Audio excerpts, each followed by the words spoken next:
동생의 절망적인 구조 요청 전화 뒤에 숨겨진 충격적인 진실은 무엇이었을까요?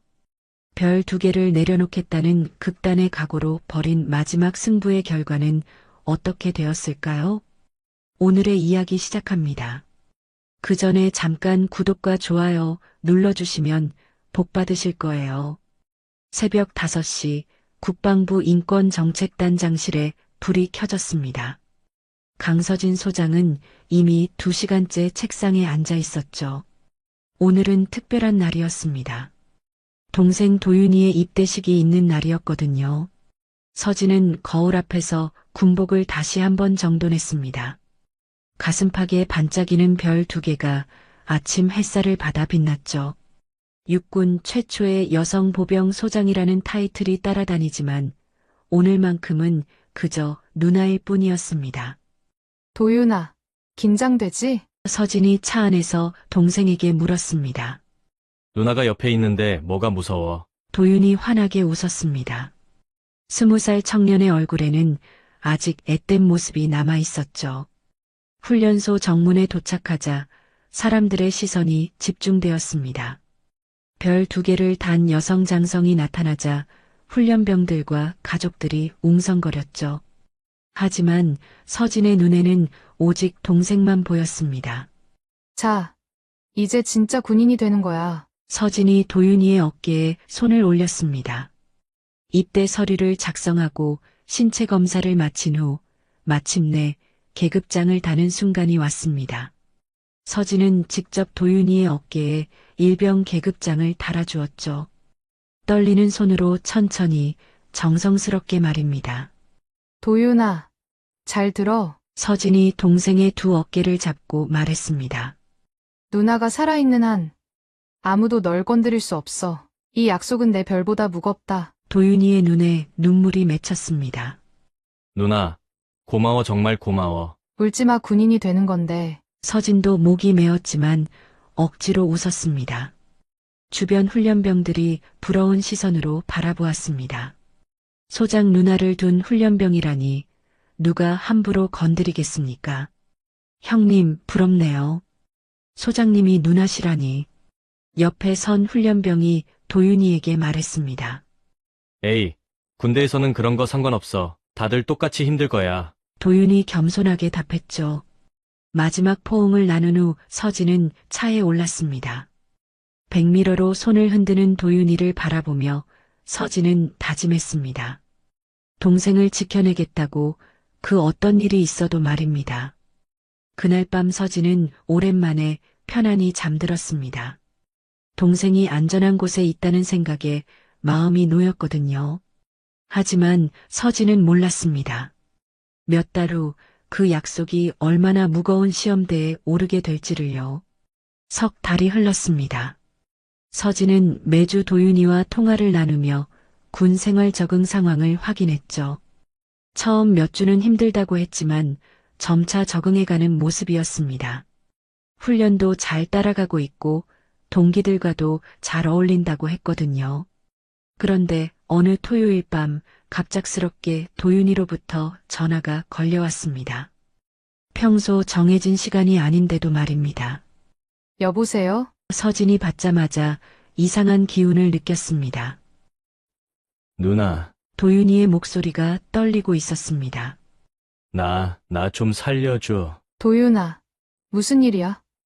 어디 아파? 서진이 벌떡 일어났습니다. 누나, 제발 여기서 나가고 싶어. 더 이상 못 견디겠어. 도윤이의 목소리는 울음에 젖어 있었습니다. 야, 강도윤. 지금 무슨 상황인지 제대로 말해봐. 서진의 가슴이 쿵쾅거렸습니다. 하지만 그 순간 전화가 끊어졌습니다. 다시 걸어봐도 연결되지 않았죠. 서진은 즉시 부대 당직실에 연락했지만 훈련병은 취침 중이라는 답변만 돌아왔습니다. 서진은 그날 밤 한잠도 자지 못했습니다. 동생의 떨리는 목소리가 귓가에서 맴돌았거든요. 20년간 군 생활을 해온 경험으로 봐도 뭔가 심상치 않았습니다. 새벽 5시 서진은 더 이상 참을 수 없었습니다. 비상 연락망을 통해 헬기 지원을 요청했죠. 소장의 긴급 명령이라니 누가 거부하겠습니까? 목적지는 어디십니까? 조종사가 물었습니다. 제7보병사단 신병교육대. 서진의 목소리는 단호했습니다.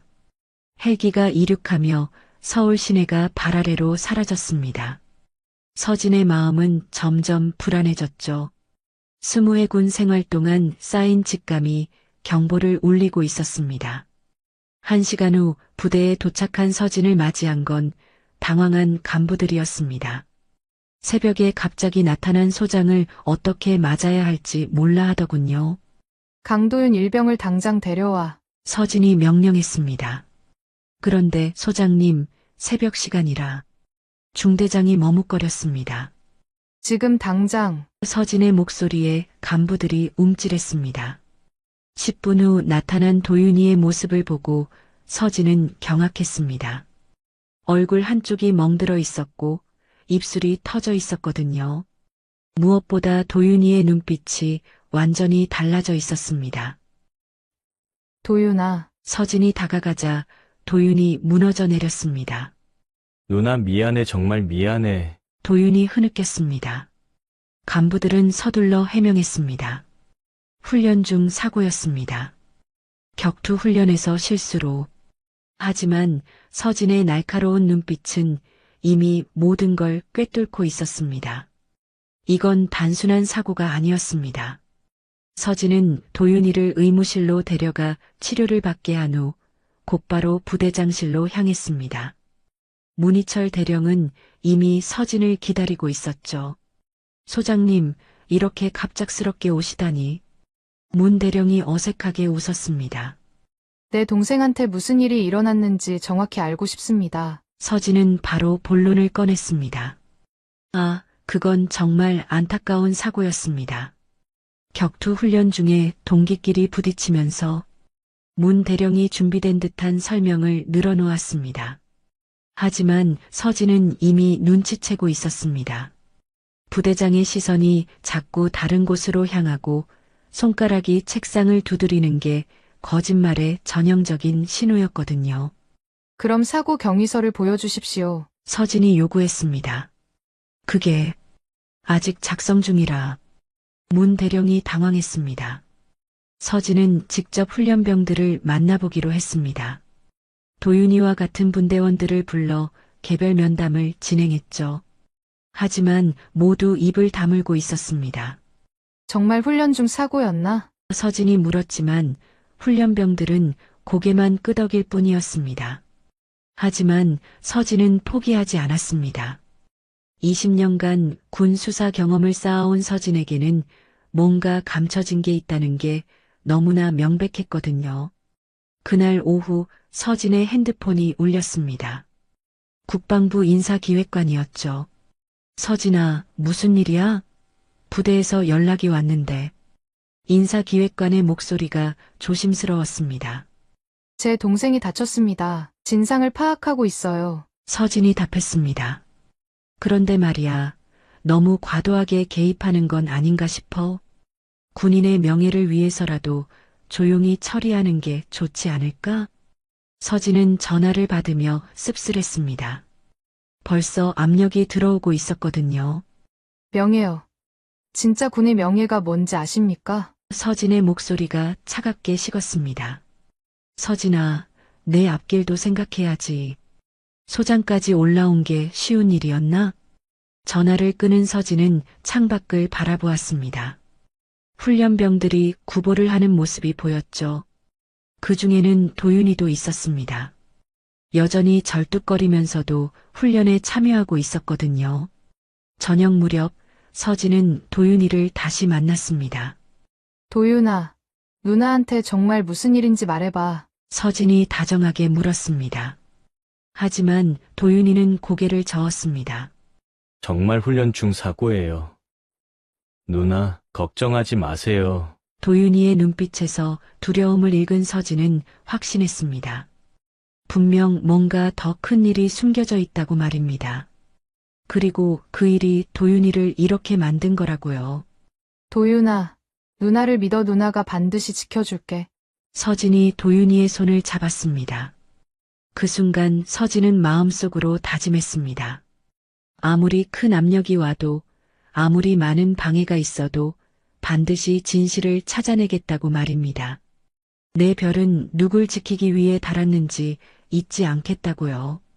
서진이 부대를 떠난 지 사흘 후 예상치 못한 연락이 왔습니다. 훈련병 하나가 은밀히 접촉해온 것이었죠. 김동아 일병이었습니다. 소장님, 제가 도윤이 형과 같은 분대인 김동아입니다. 떨리는 목소리로 전화를 걸어온 동아는 간절했습니다. 꼭 만나 뵙고 싶습니다. 서진은 부대 근처 조용한 카페에서 동아를 만났습니다. 19살 청년의 얼굴은 창백했고 손은 계속 떨리고 있었죠. 소장님, 저희가 거짓말했습니다. 동아가 고백을 시작했습니다. 도윤이 형한테 일어난 일은 사고가 아니에요. 서진의 가슴이 쿵 내려앉았습니다. 예상했던 일이지만 직접 듣는 건 달랐거든요. 임대호 중사가 도윤이 형을 때렸습니다. 그것도 한두 번이 아니라 계속요. 동아의 목소리가 점점 작아졌습니다. 왜?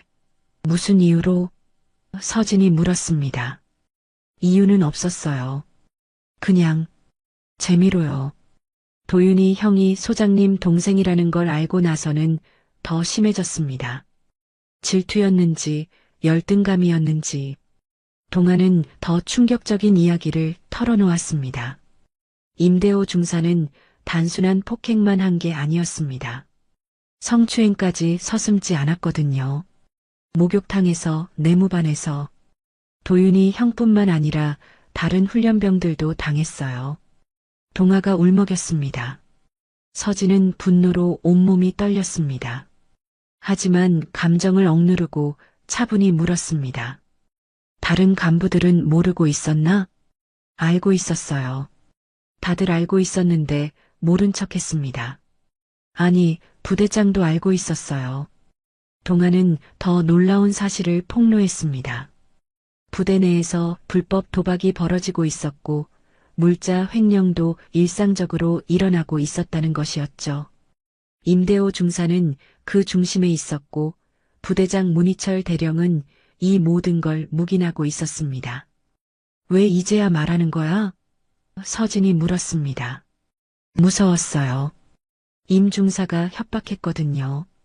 발설하면 군 생활을 지옥으로 만들어주겠다고.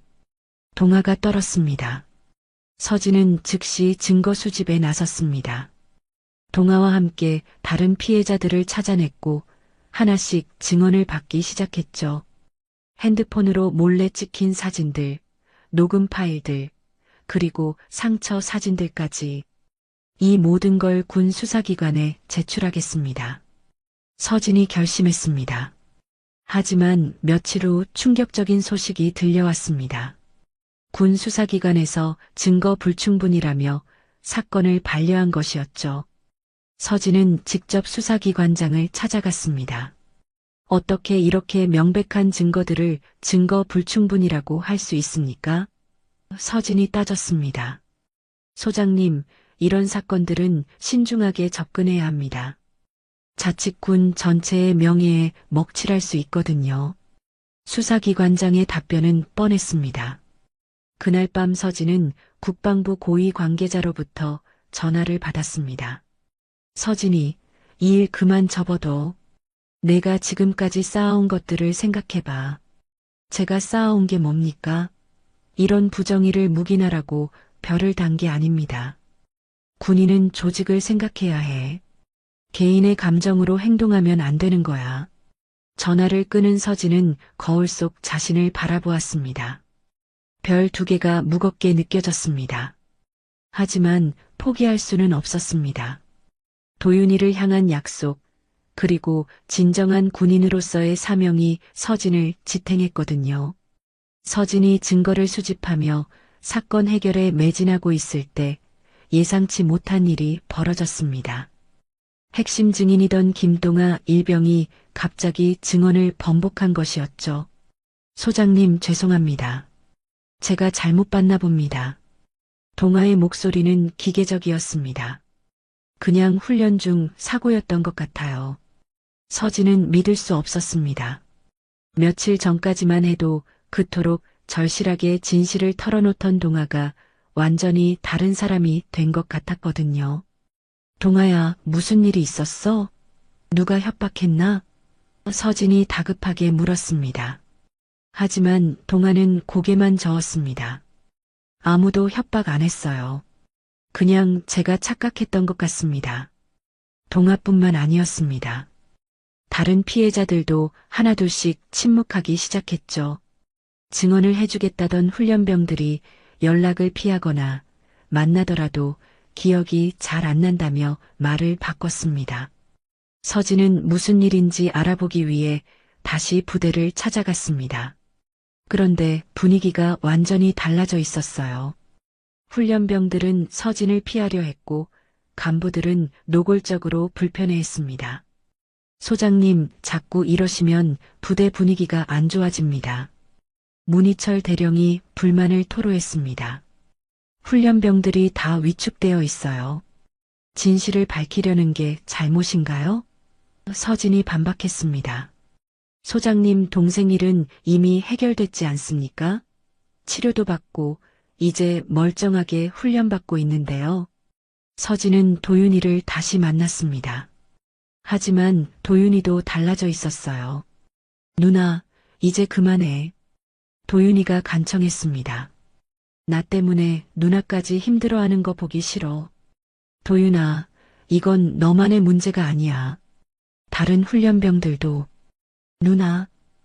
도윤이가 처음으로 누나에게 소리쳤습니다. 제발 그만해. 나 더 이상 못 견디겠어. 서진은 충격을 받았습니다. 도윤이가 자신에게 소리친 건 태어나서 처음이었거든요. 그날 저녁 서진은 또 다른 압력을 받았습니다. 국방부 차관보가 직접 연락을 한 것이었죠. 서진 소장, 이번 일로 상부에서 많이 곤란해하고 있어. 차관보의 목소리는 위협적이었습니다.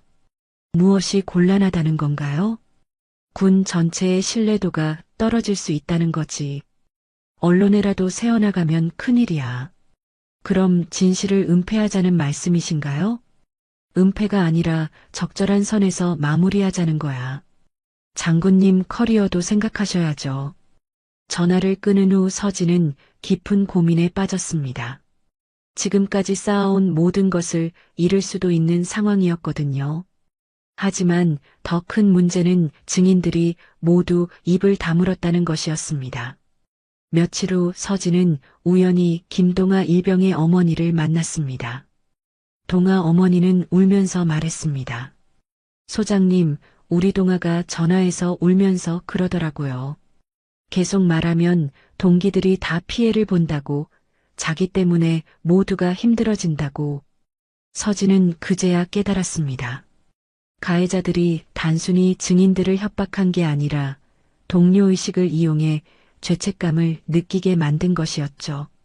그날 밤 서진은 거울 앞에 서서 자신의 별을 바라보았습니다. 이 별들이 정말 무엇을 의미하는지, 자신이 지켜야 할 것이 무엇인지 깊이 생각했습니다.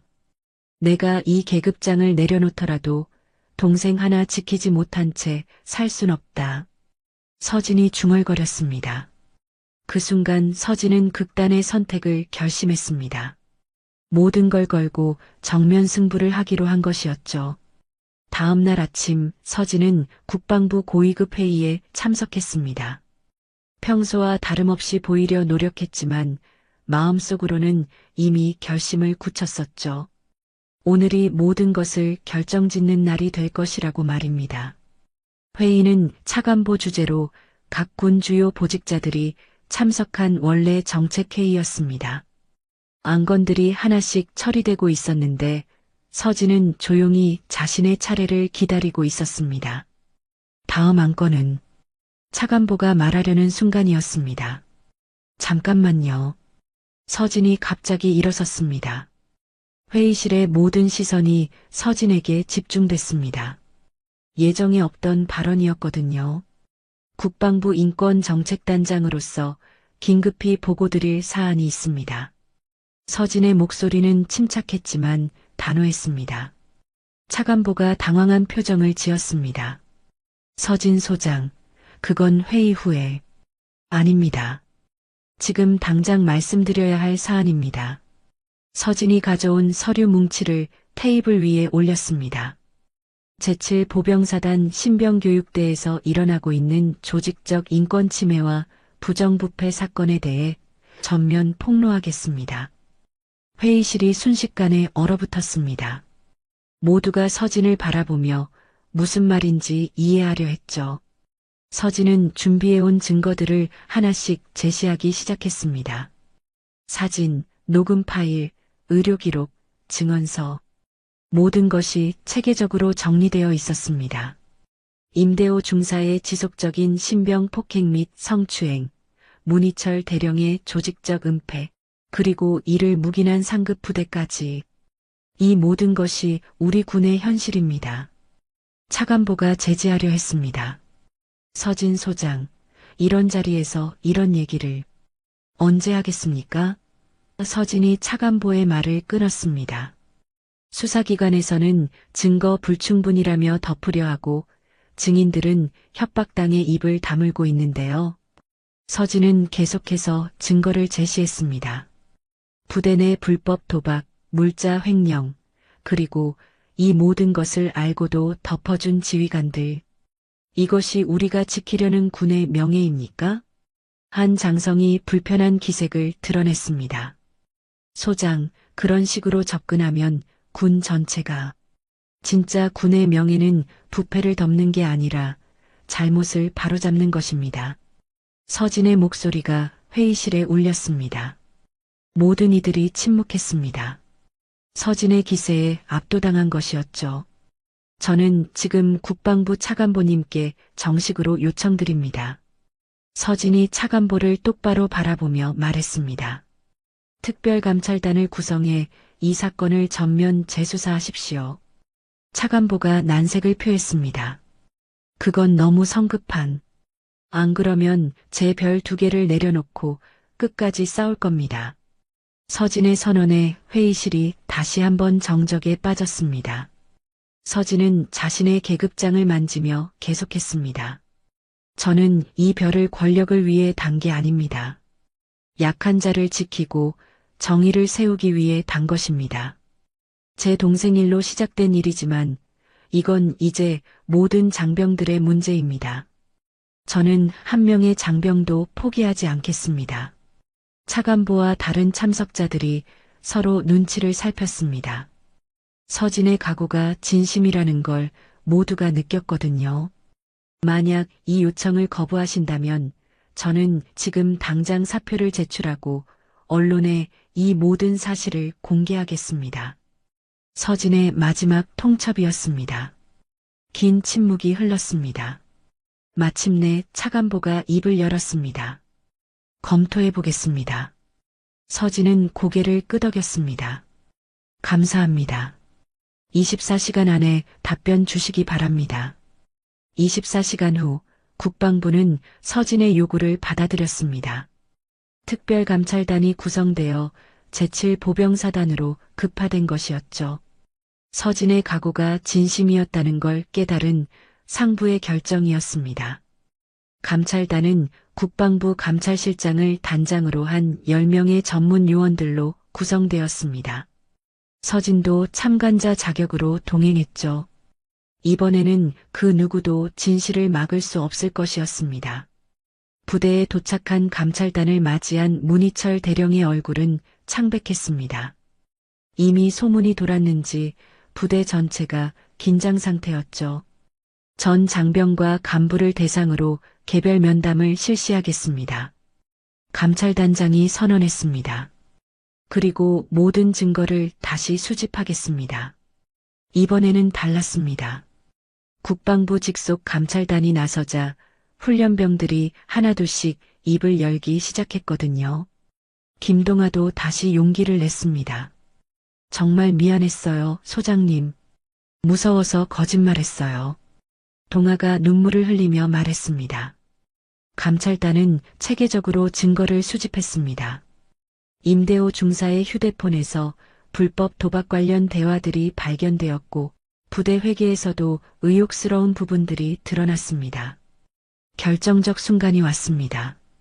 임대호 중사가 감찰단 앞에 불려왔을 때였죠. 중사 강도윤 일병에 대한 폭행 혐의를 부인하시겠습니까? 감찰관이 물었습니다.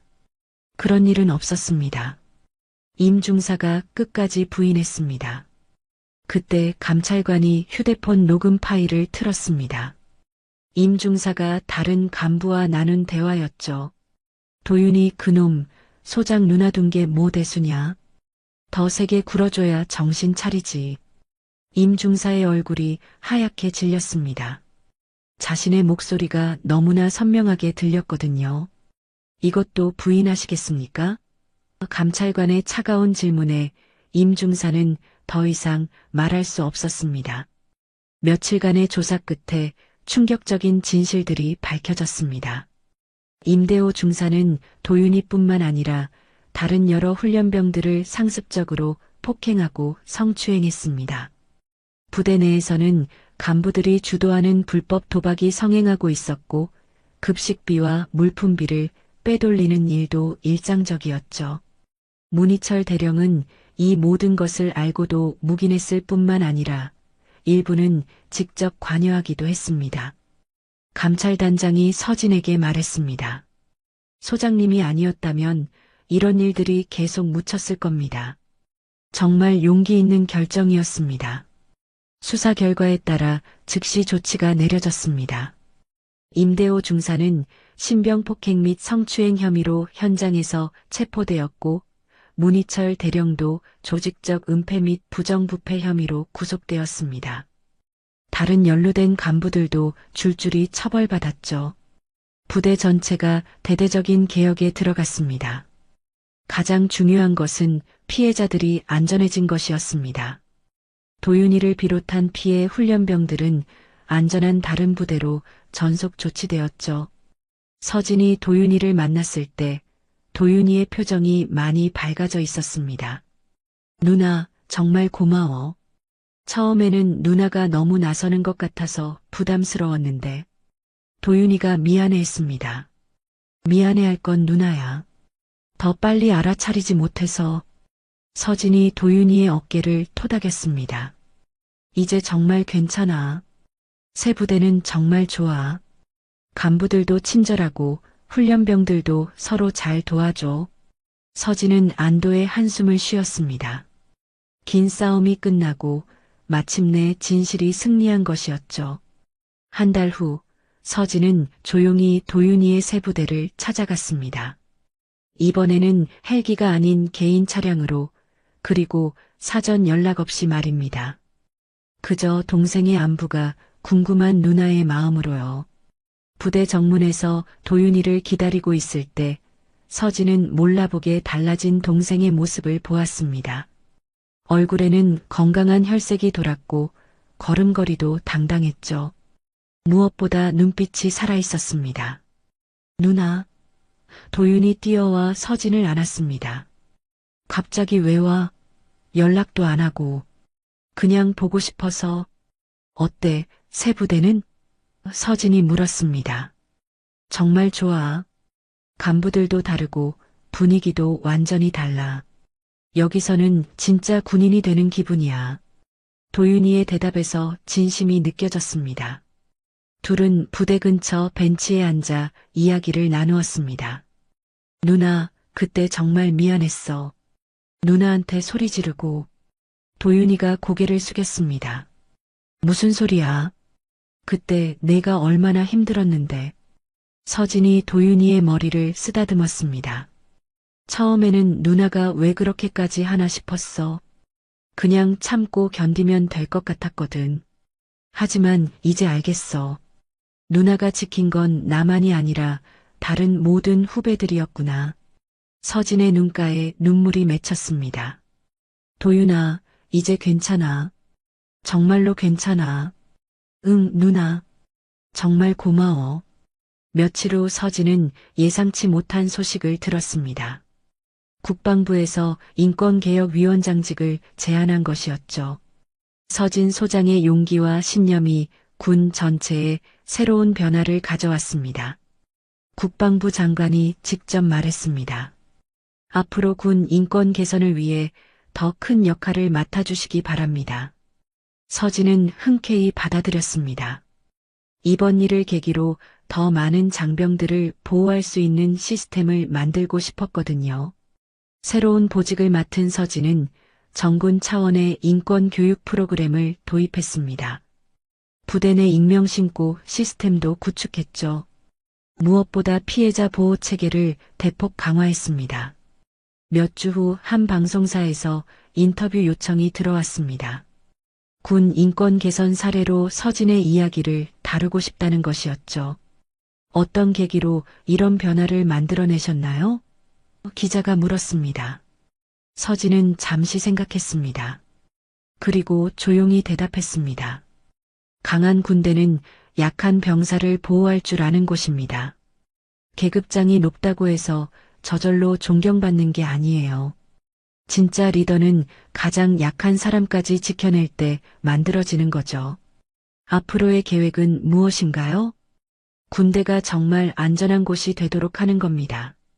모든 부모가 안심하고 자녀를 보낼 수 있는, 그리고 모든 장병이 자부심을 가지고 복무할 수 있는 곳으로 만들고 싶어요. 인터뷰를 마친 서진은 창밖을 바라보았습니다.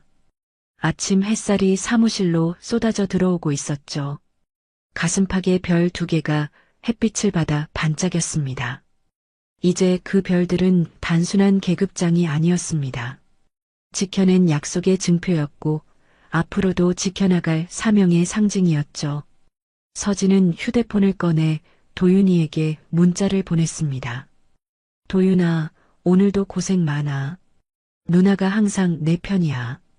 곧 답장이 왔습니다. 누나도 고생 많아. 누나 덕분에 나뿐만 아니라 많은 후배들이 안전해졌어. 정말 자랑스러운 누나야. 서진은 미소 지었습니다. 그 약속은 지켜졌고 앞으로도 계속 지켜나갈 것입니다. 아침 하늘 아래 서진의 별 2개는 오늘도 빛나고 있었습니다. 오늘도 귀한 시간 내어 끝까지 시청해주신 구독자 여러분 진심으로 감사드립니다. 오늘의 이야기가 마음을 울렸다면 구독과 좋아요, 댓글 부탁드립니다. 아줌마, 면회 시간 거의 다 됐는데 뭘 그렇게 오래 붙잡고 있어요? 아줌마도 참, 아들 군대 왔으면 좀 놔두세요. 맨날 이렇게 오면 애가 더 힘들어져요. 석 달간 아들을 괴롭혀온 가해자와 마주선 어머니 사단장의 분노는 어디까지 폭발할까요? 권력과 모성애가 만났을 때 일어나는 기적 같은 변화의 이야기가 지금 시작됩니다. 그 전에 잠깐 구독과 좋아요 눌러주시면 복 받으실 거예요. 깊은 새벽 국방부 청사에는 아직 불이 켜져 있었습니다. 유정은 소장은 책상 앞에 앉아 임명장을 바라보고 있었죠. 대한민국 최초의 여성 야전 사단장이라는 타이틀이 그녀에게는 영광이면서도 무거운 짐이었습니다. 37사단. 그녀의 입에서 나온 부대명은 떨리는 목소리였어요. 바로 그곳에 자신의 외아들 정윤호가 복무 중이라는 사실을 아무도 모르고 있었거든요. 군 간부로서 25년을 살아온 유정은에게도 이런 상황은 처음이었습니다. 창밖으로 보이는 서울 시내는 여전히 잠들어 있었지만 그녀의 마음은 복잡했어요. 아들에게 자신의 신분을 알리지 않은 채 군 생활을 하게 한 것이 옳은 선택이었는지 수없이 고민했거든요. 윤호는 평범한 집안의 아들로 입대했고 어머니가 직업군인이라는 것 외에는 그녀의 계급이나 보직을 정확히 알지 못했습니다. 책상 위에는 윤호가 보낸 편지가 놓여 있었죠. 어머니, 잘 지내고 있어요. 걱정 마세요. 짧고 간단한 문장들이었지만 유정은은 그 행간에서 무언가 다른 느낌을 받았습니다. 평소 자세하게 근황을 알려주던 아들의 편지치고는 너무 간략했거든요. 유정은은 서랍에서 가족 사진을 꺼내 보았어요. 남편을 잃고 홀로 키운 아들의 웃는 모습이 그녀의 가슴을 아프게 했습니다. 강인한 군인으로 살아온 그녀였지만 어머니로서의 마음만큼은 여전히 약했어요. 내일부터는 사단장님이시군요. 부관의 목소리에 유정은은 정신을 차렸습니다. 임명식까지는 이틀이 남아 있었지만 이미 군 전체에 소문이 퍼져 있었죠. 최초의 여성 야전 사단장이라는 타이틀은 언론의 관심도 끌고 있었어요. 준비는 다 되었나? 예, 사단장님. 모든 서류와 일정이 준비되어 있습니다. 유정은은 고개를 끄덕였지만 마음 한편으로는 여전히 불안했습니다. 아들과 같은 부대에서 지휘관으로 근무하게 될 상황에 대한 걱정이 컸거든요. 하지만 이미 결정된 일이었고 그녀는 최선을 다해 임무를 수행해야 했어요. 37사단 예하부대, 깊은 산골짜기에 자리한 병영은 이른 아침부터 분주했습니다. 기상 나팔 소리와 함께 병사들이 하나둘 침상에서 일어나기 시작했죠. 그 중에서도 정윤호 이병은 유독 조심스럽게 움직이고 있었어요. 야, 정윤호.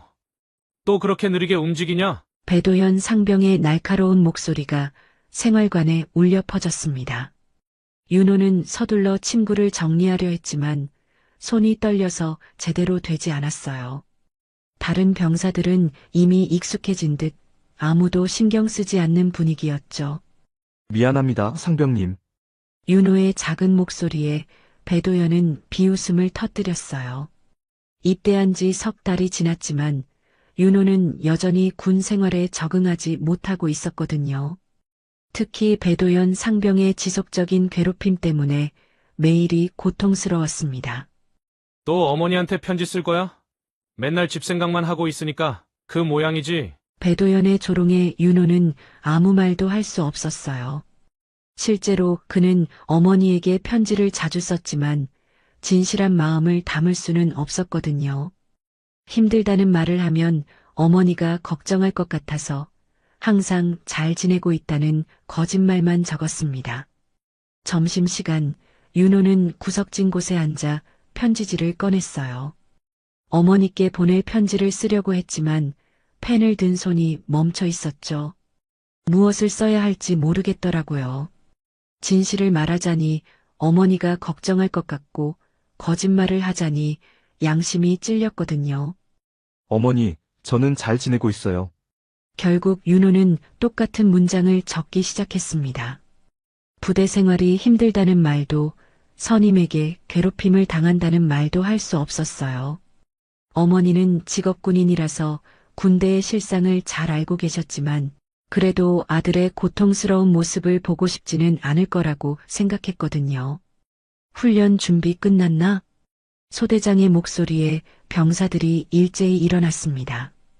오후 훈련이 시작될 시간이었죠. 윤호도 서둘러 편지를 접어넣고 장비를 챙겼어요. 하지만 배도연 상병의 시선이 여전히 따가웠습니다. 정윤호, 너는 뒤에서 따라와. 그 느린 걸음으로 부대 전체를 늦출 수는 없으니까. 윤호는 고개만 끄덕였어요. 반박할 용기도 항의할 힘도 없었거든요. 그저 하루하루를 버텨내는 것만으로도 벅찼습니다. 어머니의 따뜻한 미소를 떠올리며 오늘도 견뎌내야겠다고 다짐했죠. 주말 오후 37사단 정문 앞에는 면회객들이 줄을 서 있었습니다. 그 중에서도 눈에 띄는 한 여성이 있었죠. 깔끔한 정장 차림의 유정은이었어요. 사복을 입은 그녀는 평범한 어머니의 모습 그 자체였습니다. 면회 신청서 작성해 주세요. 위병소 근무를 서고 있던 배도연 상병이 무뚝뚝하게 말했어요. 유정은은 조심스럽게 신청서를 작성하기 시작했습니다. 아들의 이름을 적으면서도 가슴이 두근거렸죠. 몇 달 만에 보는 윤호의 얼굴이 어떨지 궁금했거든요. 정윤호 이병 면회요? 아, 그의 어머니시군요. 배도연의 말투에는 어딘지 비아냥거리는 느낌이 있었어요. 유정은은 그 말투가 이상하다고 느꼈지만 굳이 따지지는 않았습니다. 그저 아들을 빨리 보고 싶은 마음뿐이었거든요. 잠시만 기다리세요. 부르러 갈게요. 배도연이 자리를 뜨는 동안 유정은은 위병소 주변을 둘러보았어요. 익숙한 군 부대의 분위기였지만 오늘은 왠지 다르게 느껴졌습니다. 아들이 지내는 곳이라는 생각에 더욱 관심 있게 살펴보게 되었죠. 어머니, 윤호의 목소리에 유정은은 고개를 돌렸어요. 몇 달 사이에 야위어진 아들의 모습이 눈에 들어왔습니다. 예전보다 말랐고 표정도 어딘지 어두워 보였죠. 윤호야, 많이 컸구나. 유정은은 아들을 바라보며 미소를 지었지만 마음 한편으로는 걱정이 앞섰어요. 편지에서는 잘 지낸다고 했는데 실제 모습은 그렇지 않아 보였거든요. 어머니, 갑자기 어떻게? 아들 보고 싶어서 왔지. 괜찮지? 윤호는 고개를 끄덕였지만 시선은 계속해서 주변을 의식하고 있었어요. 특히 배도연 상병이 돌아올까봐 불안해하는 기색이 역력했습니다. 야, 정윤호. 면회 끝나면 빨리 들어와. 배도연이 큰 소리로 윤호를 불렀어요. 그 말투는 명백히 반말이었고 윤호에 대한 하대가 섞여 있었습니다. 유정은은 그 광경을 보며 눈살을 찌푸렸죠. 상병님, 면회 시간이 아직 남았는데요. 윤호가 조심스럽게 말했지만 배도연은 코웃음을 쳤어요. 뭐, 어머니 왔다고 특별 대우 받으려고? 규정은 규정이야. 유정은은 그 대화를 듣고 있었지만 아직은 개입하지 않았어요. 아들이 어떤 상황에 처해 있는지 좀 더 지켜보고 싶었거든요. 하지만 배도연의 태도는 점점 더 건방져지고 있었습니다. 아줌마, 면회 시간 거의 다 됐는데 뭘 그렇게 오래 붙잡고 있어요? 배도연 상병의 말에 유정은의 표정이 굳어졌습니다. 그의 말투는 명백히 무례했고 민간인을 하대하는 태도가 역력했죠. 윤호는 옆에서 그 광경을 보며 얼굴이 새하얗게 질렸어요. 상병님, 아직 시간이. 야, 정윤호. 내가 뭔데 나한테 대들어? 어머니 왔다고 기세등등해졌나? 배도연의 목소리는 점점 더 커졌고 주변 병사들의 시선이 몰리기 시작했어요. 유정은은 조용히 상황을 지켜보고 있었지만 내심 분노가 치밀어 오르고 있었습니다. 아줌마도 참, 아들 군대 왔으면 좀 놔두세요. 맨날 이렇게 오면 애가 더 힘들어져요. 배도연의 말에 유정은은 더 이상 참을 수 없었어요. 하지만 그녀는 감정을 드러내지 않고 차분하게 물었습니다. 상병님, 성함이 어떻게 되시죠? 뭐, 갑자기 왜 그런 걸 물어봐요? 배도연은 당황스러워했지만 여전히 건방진 태도를 유지했어요. 유정은은 그의 가슴팍에 달린 명찰을 확인했습니다. 배도연이라는 이름이 선명하게 적혀 있었죠. 배도현, 상병이군요. 네, 그런데 그게 왜? 바로 그때 순찰을 돌던 당직사관이 위병소 쪽으로 걸어왔어요. 중위 계급장을 단 젊은 장교였는데 멀리서도 뭔가 이상한 분위기를 감지했던 모양이었습니다. 무슨 일입니까? 당직사관이 다가오자 배도연은 급히 자세를 고쳤어요. 하지만 여전히 유정은을 일반 민간인으로만 생각하고 있었습니다. 아, 중위님 면회객이 시간을 너무 오래 끌어서. 당직사관은 유정은을 자세히 보더니 갑자기 얼굴이 굳어졌어요. 뭔가 낯익은 얼굴이라는 생각이 들었거든요. 그는 조심스럽게 다가가서 유정은의 얼굴을 다시 한번 확인했습니다. 혹시 유정은 소장님이신가요? 그 순간 위병소 주변이 순식간에 조용해졌어요. 배도연의 얼굴은 핏기가 싹 빠졌고 윤호는 믿을 수 없다는 표정으로 어머니를 바라봤습니다. 충성, 유정은 사단장님. 당직사관의 우렁찬 외침에 주변에 있던 모든 병사들이 일제히 차렷 자세를 취했어요. 배도연 상병은 그 자리에서 얼어붙었습니다. 자신이 그토록 무례하게 대했던 아줌마가 바로 새로 부임한 사단장이라는 사실을 깨달은 순간이었죠. 배도현, 상병. 유정은의 차가운 목소리에 배도연은 온몸이 떨렸어요. 그는 뒤늦게 경례를 올리려 했지만 손이 떨려서 제대로 되지 않았습니다. 충성, 배도현 상병입니다. 뒤늦게 올린 경례는 비틀거렸고 배도연의 목소리는 떨리고 있었어요. 유정은 소장은 그를 차갑게 바라보며 천천히 입을 열었습니다. 상병. 방금 전 내가 들은 말들이 사실인가? 그게, 배도연은 변명조차 제대로 하지 못했어요. 주변에 모인 병사들의 시선이 따가웠고 무엇보다 자신이 저지른 일의 심각성을 깨닫기 시작했거든요. 민간인에게 반말을 하고 면회 시간을 임의로 단축시키려 했다 맞나? 유정은의 질문에 배도연은 고개를 숙일 수밖에 없었어요. 부인할 수도 없는 사실이었거든요. 당직사관도 옆에서 긴장한 표정으로 상황을 지켜보고 있었습니다. 그 군복의 무게를 아는가? 유정은의 목소리는 낮지만 위험이 있었어요. 25년간 군 생활을 해온 그녀의 경험이 묻어나는 말투였죠. 충성, 죄송합니다. 죄송하다고, 상병. 내가 지금 입고 있는 그 군복은 국민의 세금으로 만들어진 것이다. 그 군복을 입은 내가 민간인을 무시하고 하대한다는 것이 무엇을 의미하는지 아는가? 배도연은 아무 말도 할 수 없었어요. 유정은의 질책은 계속되었습니다. 더 심각한 것은 내가 후임병을 대하는 태도다. 정윤호 이병에게 어떻게 행동했는지 모를 줄 아나? 그 순간 윤호는 깜짝 놀랐어요. 어머니가 자신의 상황을 어떻게 알고 있는지 이해할 수 없었거든요. 하지만 유정은은 이미 모든 것을 파악하고 있었습니다. 지속적인 괴롭힘, 인격모독, 그리고 부당한 지시들. 이것이 내가 생각하는 선임의 역할인가? 아닙니다. 상병. 내가 한 행동들은 단순한 가혹행위가 아니다. 이것은 군, 기강 전체를 무너뜨리는 행위이며 건전한 병영 문화를 파괴하는 악습이다. 유정은의 말에 주변 병사들도 숨을 죽이고 들었어요. 평소에 배도연의 행동을 보면서도 감히 말하지 못했던 것들이 낱낱이 드러나고 있었거든요. 당직사관. 예, 사단장님. 이 상병을 즉시 격리 조치하고 내일 아침 첫 시간에 내 집무실로 데려와라. 징계위원회 회부를 검토하겠다. 충성. 배도연의 얼굴은 이미 흑빛이 되어 있었어요. 징계위원회라는 말에 다리에 힘이 빠졌거든요.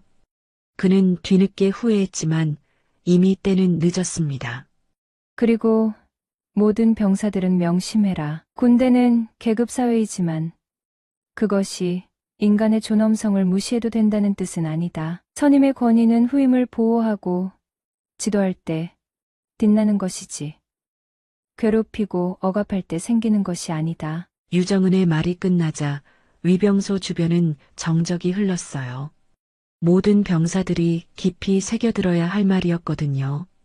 배도연이 당직사관에게 끌려가고 난 후 위병소 주변은 여전히 긴장된 분위기였어요. 윤호는 어머니 앞에 서 있지만 무엇을 말해야 할지 몰라 하고 있었습니다. 다른 병사들도 멀찍이 떨어져서 상황을 지켜보고 있었죠. 윤호야, 유정은의 목소리는 아까와는 달리 부드러웠어요. 사단장이 아닌 어머니의 목소리였습니다. 윤호는 조심스럽게 고개를 들어 어머니를 바라봤죠. 어머니 정말 사단장님이세요? 그래. 아들아 미안하다 미리 말하지 못해서. 유정은은 아들의 어깨에 손을 올렸어요. 군복을 입은 아들의 모습이 대견하면서도 안쓰러웠습니다.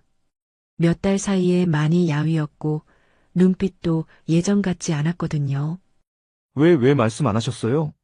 윤호의 목소리에는 서운함이 섞여 있었어요. 그동안 자신이 겪었던 힘든 일들을 생각하니 억울한 마음이 들었거든요. 내가 평범한 군 생활을 했으면 했기 때문이야. 어머니가 높은 계급이라는 것 때문에 특별 대우를 받거나 반대로 더 힘든 일을 당할까봐 걱정했거든. 유정은의 설명에 윤호는 고개를 끄덕였어요. 어머니의 마음을 이해할 수 있었습니다. 하지만 그동안 혼자 견뎌온 시간들이 떠오르니 눈물이 났죠. 윤호야, 엄마한테 솔직하게 말해봐. 정말 괜찮았니? 유정은의 따뜻한 질문에 윤호는 더 이상 참을 수 없었어요. 그동안 숨겨왔던 감정들이 한꺼번에 터져나왔습니다. 힘들었어요, 어머니. 정말 많이 힘들었어요. 눈물을 흘리는 아들을 보며 유정은의 가슴도 아팠어요. 강인한 군인으로 살아온 그녀였지만 어머니로서의 마음은 여전히 약했거든요. 미안해. 윤호야, 엄마가 미안해. 아니에요, 어머니 잘못이 아니에요. 제가 너무 약해서. 아니다. 윤호야, 내가 약한 게 아니야. 내가 착하고 순수해서 그런 거야. 유정은은 아들을 따뜻하게 안아주었어요. 군복을 입고 있지만 여전히 어린 아들이었거든요. 윤호야, 엄마가 너에게 해주고 싶은 말이 있어. 윤호는 눈물을 닦으며 어머니를 바라봤어요. 옳은 일을 두려워하지 마라. 내가 옳다고 생각하는 일이 있으면 용기를 내서 행동해. 그리고 무엇보다 너 자신을 믿어라. 하지만 저는 윤호야, 내가 생각하는 것보다 넌 강한 아이야. 단지 그 강함을 아직 발견하지 못했을 뿐이지. 유정은의 말에 윤호의 눈에 다른 빛이 들어왔어요. 어머니의 믿음이 그에게 용기를 주고 있었거든요. 앞으로도 힘든 일이 있을 거야. 하지만 그때마다 엄마의 말을 기억해. 내가 옳다고 생각하는 일을 포기하지 말고 너 자신을 믿으라고. 윤호는 고개를 끄덕였어요. 처음으로 진정한 용기가 무엇인지 깨닫기 시작했습니다. 일주일 후 37사단은 완전히 다른 분위기가 되어 있었습니다. 배도현 상병의 징계위원회가 열렸고 결국 그는 타부대로 전출 조치되었어요. 하지만 변화는 거기서 그치지 않았습니다. 유정은 사단장은 부임 첫 주부터 파격적인 개혁을 시작했어요. 모든 중대에 익명 건의함을 설치했고 주기적으로 병사들과의 간담회를 열었습니다. 처음에는 조심스러워하던 병사들도 점차 마음을 열기 시작했죠. 사단장님, 정말 달라졌습니다. 중대장들의 보고에서도 변화는 확연했어요. 부당한 가혹행위가 현저히 줄어들었고 병사들의 사기도 눈에 띄게 높아졌거든요. 윤호 역시 달라지고 있었어요. 어머니와의 대화 이후 그는 조금씩 자신감을 찾아가고 있었습니다. 더 이상 고개만 숙이고 있지 않았고 부당한 일에 대해서는 정중하지만 단호하게 의견을 표현하기 시작했죠. 윤호 이병, 요즘 많이 달라졌네. 같은 소대 선임인 김민수 병장이 윤호에게 말을 걸었어요. 김민수는 예전부터 윤호를 괜찮게 생각했지만 배도연 때문에 선뜻 도와주지 못했던 상황이었거든요. 감사합니다, 병장님. 배상병 일로 많이 힘들었지? 이제는 걱정 마라. 우리 부대 분위기가 완전히 바뀌었거든. 실제로 부대 내에서는 건전한 선후임 문화가 자리 잡기 시작했어요. 선임들은 후임을 보호하고 지도하는 역할에 충실했고 후임들도 존경하는 마음으로 선임을 따랐습니다. 한편 사단장실에서는 유정은이 각 부대의 보고서를 검토하고 있었어요. 배도연 상병 사건 이후 유사한 사례들이 몇 건 더 신고되었고 모두 적절한 조치가 취해졌습니다. 사단장님, 병영생활 만족도 조사 결과가 나왔습니다. 참모장이 가져온 자료를 보니 만족도가 크게 상승해 있었어요. 특히 선후임 관계에 대한 만족도는 전국 평균을 훨씬 웃돌았습니다. 좋은 결과네요. 하지만 여기서 만족해서는 안 됩니다. 지속적으로 관심을 갖고 관리해야 해요. 유정은의 철저한 관리 덕분에 부대는 날이 갈수록 발전하고 있었어요.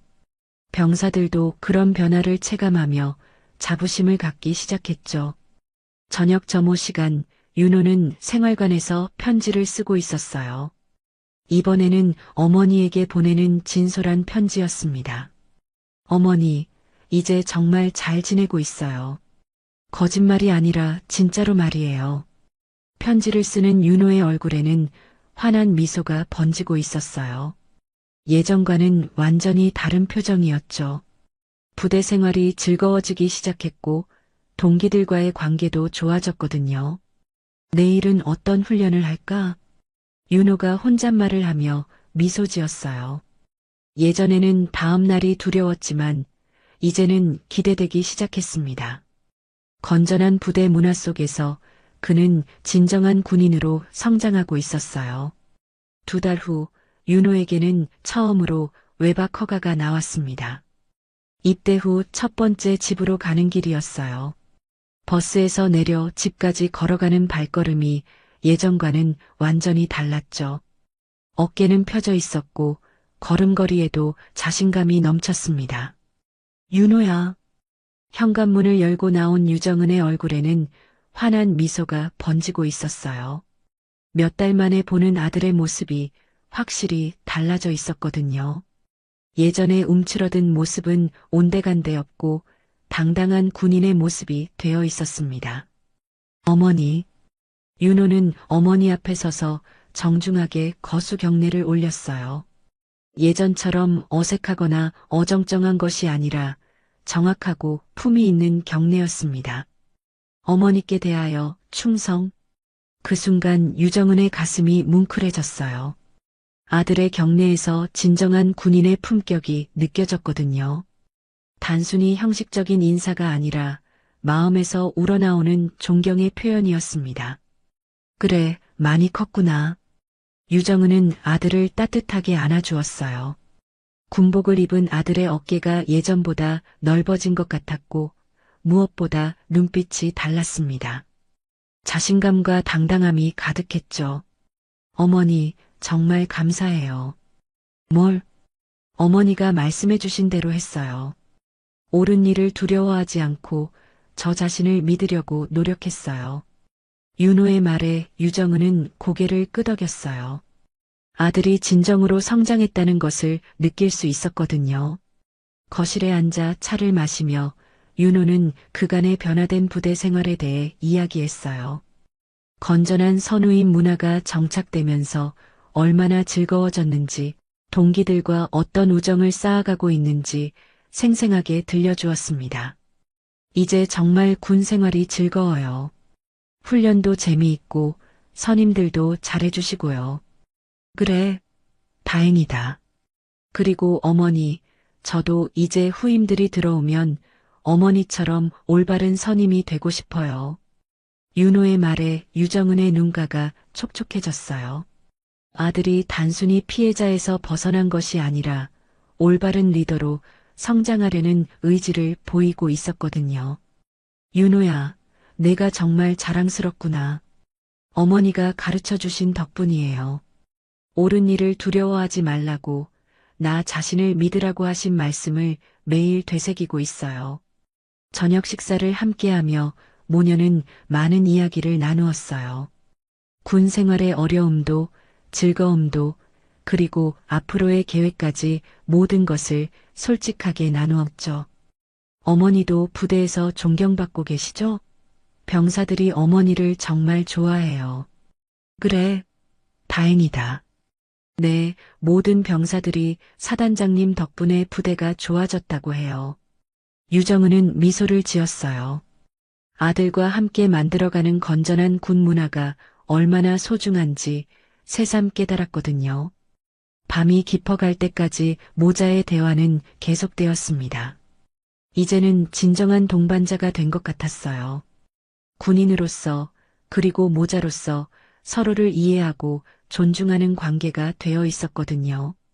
내 아들, 내가 참 자랑스럽다. 유정은의 말에 윤호는 환하게 웃었어요. 그 웃음에는 자신감과 희망이 가득했습니다. 오늘도 귀한 시간 내어 끝까지 시청해주신 구독자 여러분 진심으로 감사드립니다. 오늘의 이야기가 마음을 울렸다면 구독과 좋아요, 댓글 부탁드립니다.